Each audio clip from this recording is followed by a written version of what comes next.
संचारेश्वर, भक्तवत्सल, भक्ताभिमानी श्री स्वामी समर्थ हे सोलापुरात येऊन काही वर्ष झाली होती. त्या काळात त्यांनी अनेकांना मोठ्या प्रमाणात मार्गदर्शन केले. बहुजन हिताय बहुजन सुखाय ह्या त्यांच्या व्रतानुसार त्यांनी त्यांच्याकडे येणाऱ्या दीनदुबळ्या गरीब सर्व जाती धर्म पंथातील लोकांना मार्गदर्शन केले. त्यामुळे बघता बघता सोलापूर आणि सोलापुराच्या पंचक्रोशीमध्ये श्री स्वामी समर्थांच्या दैवी सामर्थ्याची सगळ्यांनाच प्रचिती आली होती व सर्वजण त्याबद्दल उत्सुकतेने आणि आदराने चर्चा करीत होते.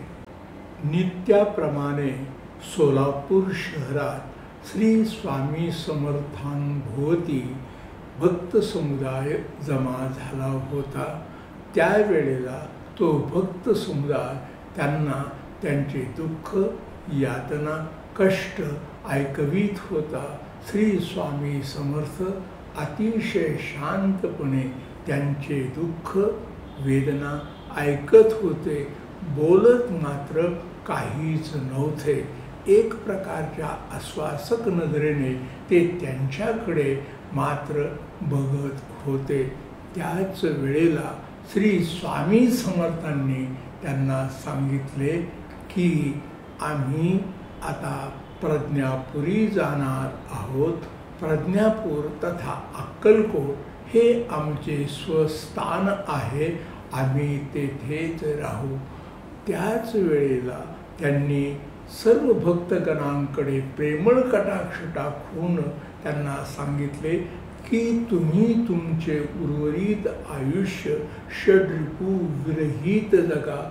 कुणीही कोणाचा द्वेष, मत्सर, राग करू नका. एकमेकांशी प्रेमाने वागा.